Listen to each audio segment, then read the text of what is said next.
బైబిల్లో పౌలు గారి జీవితం చదివిన అందరూ ఆశ్చర్యపోక తప్పదు. సౌలుగా క్రీస్తుకు విరోధంగా మొదలైన అతని జీవితం పౌలుగా క్రీస్తు కొరకు హతసాక్షిగా అయ్యేటంత అద్భుతంగా మారుతుంది. ఇలానే పౌలు గారి వలె క్రీస్తు విరోధిగా ఒకసారి బైబిల్నే చింపేసిన ఒక వ్యక్తి ఆ తర్వాత క్రీస్తు సాక్షిగా ప్రపంచంలోనే అత్యధిక సంఘాలు స్థాపించిన వ్యక్తిగా గిన్నీస్ వరల్డ్ రికార్డ్ సాధించాడు. ఈ లోక ఘనత ఎంతమాత్రం ఎన్నతగింది కాదు, కానీ పరలోకంలో జీవకిరీటం తాను పొందుకుని ఎందరినో క్రీస్తు వైపు నడిపించిన గొప్ప భక్తుడు హెబ్రోను సంఘ స్థాపకులు సహోదరుడు భక్త్ సింగ్ గారు.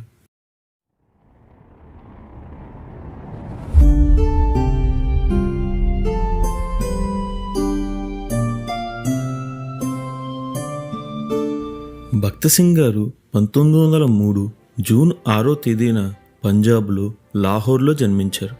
ఈయన తల్లిదండ్రులు భక్తిగల సిక్కు కుటుంబస్తులు. చిన్నప్పటి నుండి భక్త్ సింగ్ గారు క్రైస్తవ పాఠశాలలో చదివినా సరే ఈయనకు క్రైస్తవులు అంటే విపరీతమైన ద్వేషం ఉండేది. ఈయనకు క్రీస్తు అంటే ఎంత ద్వేషం అంటే తన ఇంటర్మీడియట్లో మంచి మార్కులు వచ్చినందుకు ఒక బైబిల్ ఇతనికి బహుమతిగా లభించింది. దానిలో పేజీలన్నింటినీ చింపివేసి ఆ అట్ట అందంగా ఉంది అని ఈయన దానిని దాచిపెట్టుకున్నారు. ఇలా క్రైస్తవ్యాన్ని క్రైస్తవులను ద్వేషించే భక్త్ సింగ్ గారు సిక్కు మతాన్ని చాలా నిష్టగా ఆచరించేవారు. తన యవ్వన దశలో ప్రవేశించిన భక్త్ సింగ్ గారికి ప్రపంచంలో అన్ని ప్రదేశాలు చూడాలని, గొప్పగా జీవించాలని, సకల సుఖాలు అనుభవించాలని ఆశలు కలిగాయి. వీటన్నిటినీ పొందుకోవాలి అంటే ఈయన ఇంగ్లాండ్ వెళ్ళాలి. దీని విషయమై తన తండ్రిని అడగ్గా డబ్బుల ఖర్చు కొరకే ఆలోచించిన అతను ఒప్పుకోలేదు. కానీ భక్త్ సింగ్ గారి తల్లి ఆయనను ఎంతో ప్రేమించేది. ఆమె తన మతాన్ని విడిచిపెట్టకుండా ఉంటాను అని ప్రమాణం చేస్తే ఇంగ్లాండ్ పంపించే విధంగా తన తండ్రిని ఒప్పిస్తాను అని చెప్పింది. మతాభిమానం గల భక్త్ సింగ్ గారు దీనికి, అమ్మా, నా మతం విడిచిపెట్టానని నీవు నమ్ముతున్నావా అని ఎదురు ప్రశ్న వేశారు. ఇది విన్న ఆమె తన కొడుకుపై నమ్మకంతో 1926 సెప్టెంబర్ నెలలో భక్త్ సింగ్ గారిని ఇంగ్లాండ్ పంపించారు. ఇంగ్లాండ్ వెళ్ళిన కొత్తలో బాగానే ఉన్న భక్త్ సింగ్ గారు కేవలం 3 నెలల్లోనే పూర్తిగా నాస్తికునిగా మారిపోయారు. తన మతాచారం ప్రకారం వెంట్రుకలు కత్తిరించకూడదు, కానీ ఈయన వెంట్రుకలు కత్తిరించుకుని సిగరెట్లు, త్రాగుడుకు బానిసగా మారిపోయారు.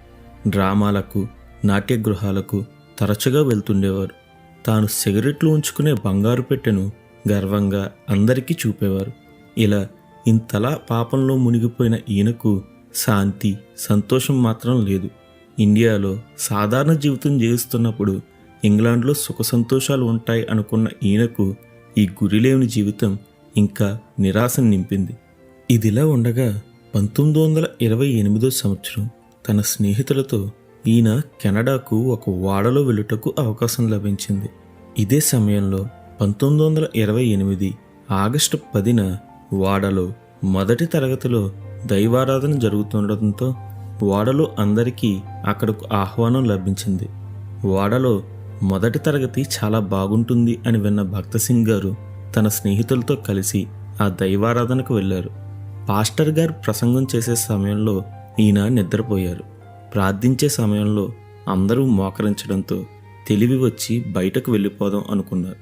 కానీ తన పక్కన అందరూ మోకరించడంతో వీలు పడక అక్కడే కూర్చుని ఉన్నారు. అయితే తాను ఎక్కడికి వెళ్ళినా వారి ఆచారాలను గౌరవించే భక్త్ సింగ్ గారు ఇక్కడ కూడా వీరి ఆచారాన్ని గౌరవించాలి అని గర్వాన్ని, ద్వేషాన్ని విడిచి మోకరించారు. వెంటనే పరిశుద్ధాత్మ శక్తిని పొందుకుని, యేసు ప్రభువా, నీవే సజీవుడైన క్రీస్తు అని నమ్ముచున్నాను అని చెప్పడం మొదలుపెట్టారు. తాను బహుగా ద్వేషించే క్రీస్తు నామాన్ని చెప్పకుండా ఉండటం ఈయన వల్ల కాలేదు. యేసుక్రీస్తుపై చెప్పలేనంత ప్రేమ ఈయనకు కలిగింది. చెప్పనా సఖ్యము, మహిమాయుక్తమైన సంతోషం ఈయన హృదయాన్ని ఆవరించింది. ఇలా ఆ క్షణం నుంచి ఆయన జీవితంలో రక్షణ కార్యం ప్రారంభమైంది. అప్పటి వరకు భక్త్ సింగ్ గారికి యేసుక్రీస్తు గురించి కనీస పరిజ్ఞానం కూడా లేదు. కానీ ఆ క్షణం నుండి యేసుక్రీస్తు గురించి తెలుసుకోకుండా ఉంటే ప్రాణం పోతుంది అన్నంత ఆసక్తి అతనికి కలిగింది. తాను పొందుకున్న ఈ అనుభవం గురించి బయటకు చెప్పడానికి భక్త్ సింగ్ గారికి ధైర్యం సరిపోలేదు. కానీ క్రమంగా చర్చికి వెళ్ళి మోకరించి ప్రార్థించేవారు. ఇదే సమయంలో ఆయనకు ఉన్న వ్యసనాలన్నీ వదిలేశారు. ఇలా చెయ్యమని ఆయనకు ఎవ్వరూ చెప్పలేదు. కానీ తాను పొందుకున్న ఈ ఆనందం ఇక వాటిపై కోరిక లేకుండా చేసింది. ఇదిలా ఉండగా మరలా 1929 సంవత్సరంలో తిరిగి ఈయన కెనడా వెళ్ళవలసి వచ్చింది. అప్పుడు తన స్నేహితుణ్ణి తనకొక బైబిల్ ఇవ్వమని అడిగారు. భక్త సింగ్ గారు బైబిల్ అడగడం చూసిన ఆ వ్యక్తి, భారతీయులు బైబిల్ ఇష్టపడరు అని విన్నాను, నువ్వు దాన్ని చదువుతావా అని ప్రశ్నించాడు. దానికి ఈయన, ఒకసారి ఆ గ్రంథాన్ని నేనే చింపేశాను, కానీ ఇప్పుడు క్రీస్తు లేకుండా నేను బ్రతకలేను, ఆయన గురించి ఇంకా తెలుసుకోవాలనుంది అని చెప్పారు. అప్పుడు ఆ స్నేహితుడు భక్త సింగ్ గారికి ఒక కొత్త నిబంధన గ్రంథాన్ని ఇచ్చారు. దానిని చదువుతుండగా యోహాను 3:3లో నిశ్చయముగా నీతో చెప్పుచున్నాను అనే మాట ఇతని హృదయాన్ని తాకి తాను చేసిన పాపాలన్నీ జ్ఞాపకంకు వచ్చి ఆ పాపాల విషయమై దేవుని సన్నిధిలో పశ్చాత్తాపడ్డారు.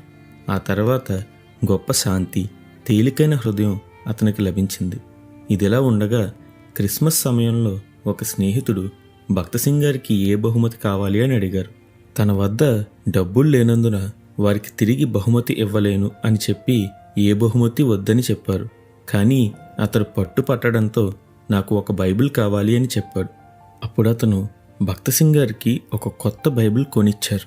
దానిని చదవడం ప్రారంభించిన భక్త సింగ్ గారు రోజుకు 14 గంటల పాటు చదువుతూ 1929 క్రిస్మస్ సమయంలో కొన్న ఆ బైబిల్ను 1930 ఫిబ్రవరి 22కి పూర్తిగా చదివి ముగించేశారు. ఆ తర్వాత ఆ గ్రంథాన్ని పదే పదే చదువుతూ బైబిల్ నుండి ప్రకటన గ్రంథం చివరి వరకు అది దేవుని వాక్యం అని నమ్మారు. తన జీవితకాలంలో ఎప్పుడు ఏ వచనాన్ని గురించి కూడా ఆయన ఎంత మాత్రం సందేహించలేదు. తాను రక్షణ పొందుకున్న కొత్తలో కొందరు క్రైస్తవులు చాలా ఆనందంగా, కొందరు నిరాశగా ఉన్నట్లు గమనించిన భక్త సింగ్ గారు దానికి కారణం నిరాశాపరులు దేవుని వాక్యాన్ని సందేహించి ఆనందాన్ని కోల్పోయినట్లు గ్రహించారు. ఆ తర్వాత హెబ్రీ పత్రిక 13వ అధ్యాయం 8వ వచనం చదువుతున్నప్పుడు యేసుక్రీస్తు నిన్న నేడు ఒక్కటే రీతిగా ఉన్నాడు అన్న వాక్యాన్ని చదివి తాను ఎంతకాలం నుంచో బాధపడుతున్న సైనస్ అనే వ్యాధిని గురించి దేవునికి ప్రార్థించారు. దీని కొరకే ఆయన ప్రఖ్యాత ఆంగ్లేయ వైద్యులకు చూపించినా నయం కాలేదు. అలాగే ఆయన చూపు కూడా మందగించింది. కానీ విశ్వాసంతో ప్రార్థించిన మరుసటి రోజు ఉదయానికే ఆ వ్యాధి నుండి ఈయన స్వస్థత పొందారు. మరలా అది తిరిగి రాలేదు. అప్పటి నుండి ఆ విశ్వాసంతోనే ఆయన ఎందరో రోగుల కొరకు ప్రార్థిస్తే దేవుడు ఆయన ప్రార్థనలకు జవాబునిచ్చాడు. ఇదిలా ఉండగా దేవుడు భక్త సింగ్ గారిని సేవకు పిలవడం ప్రారంభించాడు. దీనికైన, దేవా, నేను ఇండియాలో ఇంజనీర్గా పనిచేసి ఆ డబ్బులను నీకే ఇస్తాను అని చెప్పగా దేవుడు, నాకు నీ డబ్బు కాదు, నీవే కావాలి అని చెప్పారు. ఆ మాటకు లోబడి ఆయన దేవుని సేవకే తను తాను సమర్పించుకున్నారు. దేవుడు భక్త సింగ్ గారిని తన ఆస్తిపై హక్కును వదులుకోమని, తన అవసరాలను ఎవ్వరితోనూ చెప్పకూడదని సెలవయ్యగా తన జీవితకాలంలో కేవలం దేవునిపై విశ్వాసం ద్వారానే భక్త సింగ్ గారు జీవించారు. కానీ ఎప్పుడు నోరు తెరచి ఎవ్వరినీ ఏమీ అడగలేదు. ఆ తర్వాత తన రక్షణ గురించి భక్త సింగ్ గారు తన తండ్రికి లేఖ రాశారు. అప్పుడు 1933 ఏప్రిల్ 6న భారతదేశానికి వచ్చిన ఈయనను ముంబైలోనే కలుసుకున్న ఇతని తల్లిదండ్రులు క్రైస్తవ్యాన్ని విడిచిపెట్టమని ఎంతగానో బతిమాలి ఈయన ఒప్పుకోకపోతే తమ ఇంటికి రావద్దు అని అక్కడే విడిచిపెట్టి వెళ్ళిపోయారు. క్రీస్తును నమ్ముకున్నందుకు భక్త సింగ్ గారి బంధువులు, సహోదరులు అందరూ ఈయనను ఎంతగానో దూషించారు. అలాగే ఈయనను విడిచిపెట్టేశారు. కానీ దేవుడు మాత్రం భక్త సింగ్ గారిని విడిచిపెట్టలేదు. ఆ తర్వాత కాలంలో భక్త సింగ్ గారి ప్రార్థన తన తండ్రిని, తల్లిని, ఆయన సహోదరులందరినీ రక్షణలోకి నడిపించింది. ఈయన కుటుంబంలో అందరూ క్రీస్తును తన సొంత రక్షకునిగా అంగీకరించారు. భక్త సింగ్ గారు నిరంతరం ప్రార్థిస్తూనే ఉండేవారు. ఈయన ఎంతగా ప్రార్థించేవారు అంటే, ఒకసారి బిల్లీ గ్రాహం గారు స్విట్జర్లాండ్లో ప్రపంచంలో క్రైస్తవ మిషనరీలందరినీ కలిపి ఒక సభ ఏర్పాటు చేశారు. ఇది 4 రోజుల సభ. దీనికి వెళ్ళిన భక్త సింగ్ గారికి నలుగురితో కలిపి ఒక రూమ్ ఇచ్చారు. అక్కడ భక్త సింగ్ గారు ప్రార్థనకై మోకరించి రాత్రంతా ప్రార్థిస్తూనే ఉండేవారు. ఇది చూసిన మిగిలిన 3 వ్యక్తులు ఆయనను గమనించి ఆయన రాత్రంతా నిద్రించకుండా ప్రార్థనలో ఉండడం చూసి, మీరు విశ్రాంతి తీసుకోరా అని అడిగితే, దానికి భక్త సింగ్ గారు, నా విశ్రాంతి పరలోకంలోనే ఉంది అని చెప్పారు. ఇలా భక్త సింగ్ గారు అవిరామంగా ప్రార్థిస్తూనే ఉండేవారు. ఈయన ప్రార్థన ఎంత శక్తిగలది అంటే, ఒకసారి ఇంగ్లాండ్ వెళ్ళవలసిన భక్త సింగ్ గారు ఫ్లైట్ మిస్ అయ్యారు. దీని తర్వాత 2 రోజులకే ఇంకో ఫ్లైట్ ఉంది. అయితే అక్కడికి తప్పక వెళ్ళాలి అని నిశ్చయించుకున్న భక్త సింగ్ గారు ఆ ఎయిర్పోర్ట్లోనే మోకరించి ఆ ఫ్లైట్ తిరిగి వెనక్కి రావాలి అని ప్రార్థించడం మొదలుపెట్టారు. చుట్టూ ఉన్నవారు అతనిది మూర్ఖత్వం అని అనుకున్నారు. ఎందుకంటే ఒక్కసారి టేకాఫ్ అయిన ఫ్లైట్ ఎట్టి పరిస్థితుల్లోనూ వెనక్కి తిరిగి రాదు. కానీ ఆ రోజు వెనక్కి వచ్చింది.